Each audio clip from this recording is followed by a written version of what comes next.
Welcome to Beyond Repair and Turo Nightmares. My name is Dennis, and in today's video we're gonna talk about my beater that brought me a lot of money. I'm not joking around, I'm serious. In the next 5 minutes I'm gonna explain you how I did it, what should you do to repeat the same success, and why should you buy beaters for Turo. And if you want to make some money on Turo, make sure to hit that subscribe button, ring the bell. I will do those videos every single week with a lot of knowledge, with a lot of trips. Yeah, I got something to say. But if you watch this video until the very end, you will learn how much I made from just one beater that I recently bought, and you'll be surprised. So let's get to my point number one. You buy everyday cars. You never ever go to the dealership and purchase a new vehicle or somewhat new vehicle. It does not make any financial sense whatsoever. Just forget about it. Your target market is somewhat below 20,000. No, maybe 15. No, maybe below 10 grand. That's where ideally you will be able to find a car. And it's more about everyday vehicles. What I mean by that, it's not your Honda Civic or Toyota Prius. There's plenty of those on the marketplace. No. You gotta find some sort of a niche. And today's video about 2013 Chevrolet Camaro that I bought dirt cheap. It looked terrible. It's horrible.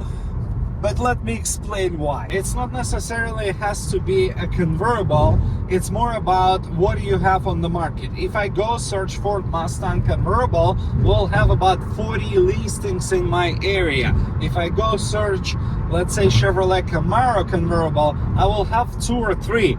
Does it make sense which car you should buy? Absolutely. Do your research, figure it out, and pay as low as possible so you can end up with something that you can call specialty, and you're not going to be competing with 30-40 same cars for $40 a day price tag. Car has to be cosmetically bad. What I mean by that, it has to be mechanically perfect, but it has to be cosmetically beat up. And when you really make it, you will be able to find somebody who's going to be your friend at body shop business, and they will be able to make it look good. And the thing is, people don't understand mechanical condition. So what I mean by that, when you go and buy the car, if it looks bad cosmetically, people will see it and say, yeah, I know, I damaged that bumper, I damaged that fender and all of it, right? But if the car has a lot of mechanical issues, I don't care what you're gonna tell them. They'll say, yeah, go fix it. It's a fuse. You'll fix it for $100. You don't want to buy a cat in the back, so cosmetic damage is something that you can easily estimate and see. But when the car has a lot of mechanical issues, well, you might end up with a big repair bill, and you don't want that car. Always fix major stuff. What I mean by that, if the body has a lot of scratches, let's say the front bumper left and right has scratches, that's it. You're repainting the front bumper. So try to fix most of it. Leave small marks like wear and tear and just forget about them. But something very noticeable, very visible, please fix it. Make it look okay. And the very important part, what separates old looking car from your vehicle? Well, you have to refinish the headlights, you have to refinish all the black plastic, and I'm gonna give you my secret about the black plastic. I found a really good solution. So please use it, because in this case, 10-year, 12-year-old car is not gonna look like a 12-year-old car.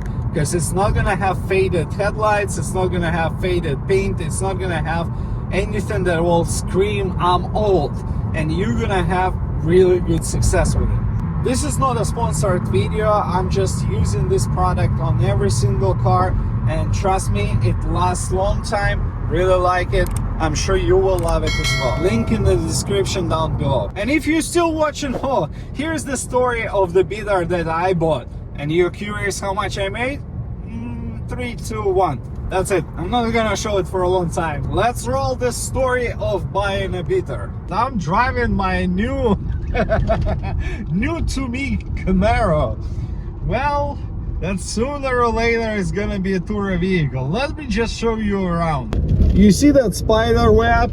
Completely dirty windows. I mean, something is squeaking over the bumps. Really rough shape. Rough shape, I mean cosmetically, but perfectly mechanically. And that's a pure gold when you're trying to buy a Turo vehicle. This bad boy with all of that, this, that, everything wrong with it in terms of the body, came at the right price. Take a guess in the comments down below how much I spent for the car, and I'm gonna tell you that those cars retail right now in California right around 10,000 bucks. I'm not talking about 10,000 bucks even remotely, because in this condition, no freaking way. Well, I paid way less than that, but I have to do the trunk because it doesn't release, it doesn't pop from the key fob. I have to clean the car, I have to do all the body work, and I have to get it in okay condition before it will be able to go and get new bookings. Whoever's gonna tell me I'm crazy buying this thing, I'm already making money, so let's see how it's gonna turn out. If you like those videos, make sure to hit that subscribe button, ring the bell, comment down below. I do read every single one of them and I do respond. So if you have any questions, welcome. Just message down below and I will respond. I'll help you out as much as I can and I'll share my knowledge. And as always, next video Monday 12 o'clock Pacific, so stick around. I'm sure you'll learn something new. See you in the next video.